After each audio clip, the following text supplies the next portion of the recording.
তবে মাথায় রেখো, এই খেলা কোনো সাধারণ খেলা নয়। এটার নাম হচ্ছে গজওয়ায়ে হিন্দ। আল্লাহর হাবিব বলেছেন, হিন্দুস্তানের সঙ্গে মুসলমানদের একটা যুদ্ধ হবে, এটার নাম হবে গজওয়ায়ে হিন্দ। এই গজওয়ায়ে হিন্দে যেই যুবকরা, যেই মুসলমানরা মাথায় কাফনের কাপড় বেঁধে জীবন দেওয়ার জন্য, শহীদ হওয়ার জন্য নামবে, তারা সবাই আল্লাহর জান্নাতে প্রবেশ করবে। ঠিক কিনা বলে? আমাদের পাশের দেশ ভারত বলতে আমি খুব লজ্জা পাচ্ছি আমার রংপুরের ভাইরা, যদিও তারা আমাদের প্রতিবেশী, তবে আমি স্পষ্ট ভাষায় বলছি এই দেশের সবচেয়ে বড় শত্রু দেশের নাম হচ্ছে ভারত। রংপুরের ভাইরা, আজহারী সাহেব বলেছেন আজকের মাহফিলে ভারতদেরকে উদ্দেশ্য করে যে তোমরা নিজের চরকায় তেল দাও, আমাদের দেশ নিয়ে তোমাদেরকে ভাবতে হবে না। আর আমাদের দেশ নিয়ে ভারতরা একটা মিথ্যা নিউজ ছড়াচ্ছে যে আমরা নাকি সাম্প্রদায়িক দাঙ্গা লাগাচ্ছি, আমরা নাকি দেশটাকে অস্থিতিশীল করতে চাচ্ছি।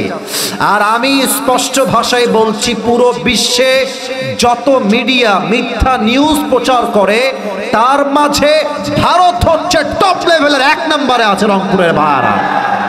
ভারতের যেই সাংবাদিকগুলো নিউজ প্রেজেন্ট করে, এদেরকে দেখে আমার নিউজ প্রেজেন্টার মনে হয় না, বেশিরভাগকে দেখে মনে হয় হকাররা নিউজ প্রেজেন্ট করছে। যুবক ভাইরা, আর একটা আছে দেখবা, বাংলাদেশ আর থাকবে না।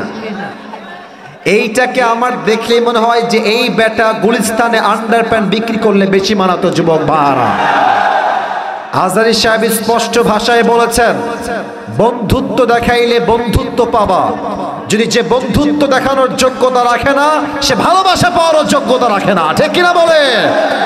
অতএব আমিও আজহারী সাহেবের সঙ্গে তাল মিলিয়ে একটা কথা বলতে চাই, আমরা কোনো দাঙ্গা চাই না, মারামারি চাই না, বিদ্বেষ চাই না, সাম্প্রদায়িক সম্প্রীতি নষ্ট করতে চাই না। আমাদের কথা একটা, আমাদের সঙ্গে ভালো থাকবা, ভালো আমরা থাকবো, আমাদের সঙ্গে খেলবা, আমরাও তোমাদের সঙ্গে খেলবো। তবে মাথায় রেখো, এই খেলা কোনো সাধারণ খেলা নয়। এটার নাম হচ্ছে গজওয়ায়ে হিন্দ। আল্লাহর হাবিব বলেছেন, হিন্দুস্তানের সঙ্গে মুসলমানদের একটা যুদ্ধ হবে, এটার নাম হবে গজওয়ায়ে হিন্দ। এই গজওয়ায়ে হিন্দে যেই যুবকরা, যেই মুসলমানরা মাথায় কাফনের কাপড় বেঁধে জীবন দেওয়ার জন্য, শহীদ হওয়ার জন্য নামবে, তারা সবাই আল্লাহর জান্নাতে প্রবেশ করবে। ঠিক কিনা বলে? অতএব আমি আমার শেষ কথা স্পষ্ট ভাষায় বলতে চাই, আজহারী সাহেব দেশে ফিরে এসেছেন। যারা আজহারী সাহেবকে দেশ থেকে তাড়িয়েছিলেন তারা কিন্তু এই দেশে এখন আর টিকে নাই। আজহারী সাহেব বলেছিলেন, কারো মন্তব্য আমার গন্তব্য ঠেকাইতে পারবে না। আর আল্লামা দেলোয়ার হোসেন সাইদি হুজুর বলেছিলেন, তোমরা তো সব গাছের আগায়, আমরা থাকি গাছের গোড়ায়। বাড়াবাড়ি বেশি কইরো না, জুলুমবাজি কইরো না, আলেমদেরকে ধরে জেলখানায় দিও না। 18 কোটি মানুষ গাছের গোড়া একটা ঝাঁকুনি দিবে, মামুর বাড়ি দিল্লি গিয়ে তোমরা পড়বা, দিল্লি গিয়ে পড়েছে। অতএব যারা এখন আবার নতুন করে প্ল্যান করছেন স্বৈরাচারকে বসাবার জন্য, এই রংপুরের জমিন থেকে আমি স্পষ্ট ভাষায় বলতে চাই, যদি আগামীতে আমার মাতৃভূমির প্রধানমন্ত্রীর চেয়ার কোন স্বৈরাচার দখল করতে চায়, কোন বেঈমান নাস্তিক আমার দেশের ক্ষমতা নিতে চায়, স্পষ্ট ভাষায় বলছি, আগামীতে জীবন দেওয়ার জন্য এই রংপুরের জমিন থেকে একটা শহীদ আবু সাঈদ নয়, হাজার হাজার শহীদ আবু সাঈদ মাথায় কাফনের কাপড় বেঁধে শহীদ হওয়ার জন্য রাস্তায় নামবে, বুকের তাজা রক্ত দিবে। কাকার পুত্র হাত তুলে আল্লাহকে দেখায় দাও।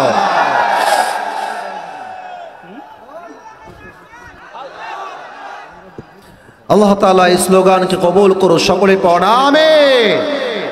আপনারা সবাই কি মরে গেছেন না বেঁচে আছেন? সবাই একটা কাশি দেন।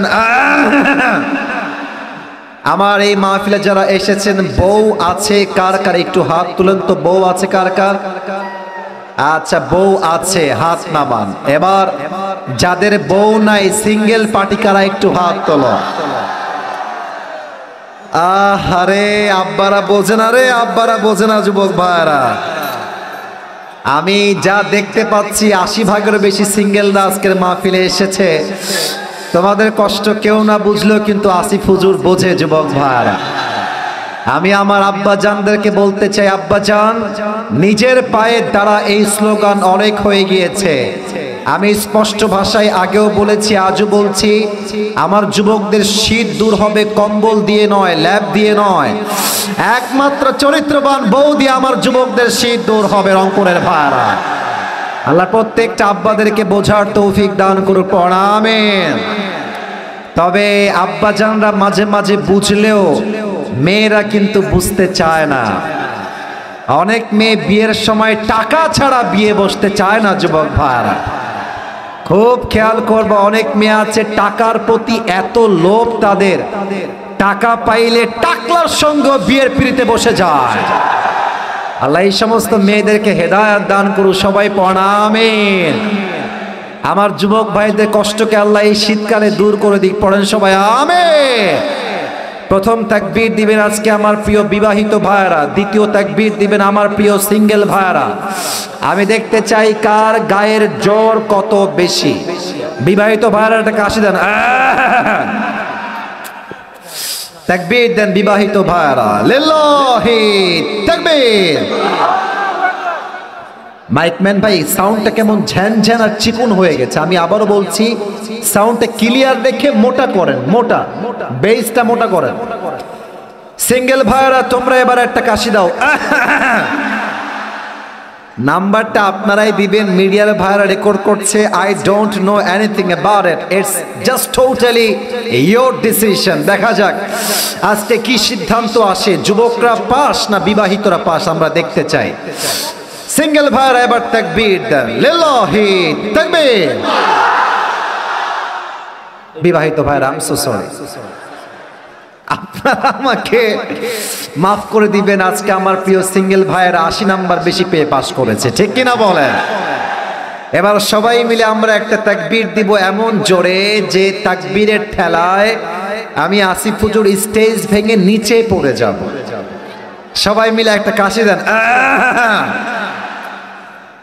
বাঘের মতো স্লোগান দিবেন, প্রমাণ করবেন যে আপনারা সবাই সিংহ পুরুষ, বিড়ালের বাচ্চা আপনারা কেউ নন।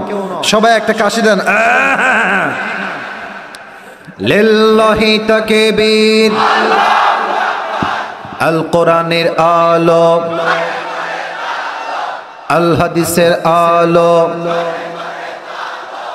কথাটা আসলে ভুল হয়েছে, আমার প্রিয় ভাইরা বুঝে গেছে, they got the right answer. এখানে আসলে ঘরে ঘরে না, এখানে হবে সংসদে যাও। Let's try again together. আমরা আবার চেষ্টা করে দেখি পারা যায় কিনা। হাত তোলে, আল কোরআনের আলো, আল হাদিসের আলো। কোরআন হাদিস যেখানে, আলেম ওলামা যেখানে, রংপুরবাসী যেখানে, আল্লাহ তাআলা যেন কবুল করে নেয়। আমরা সকলেই দিল থেকে পড়ছি আমিন।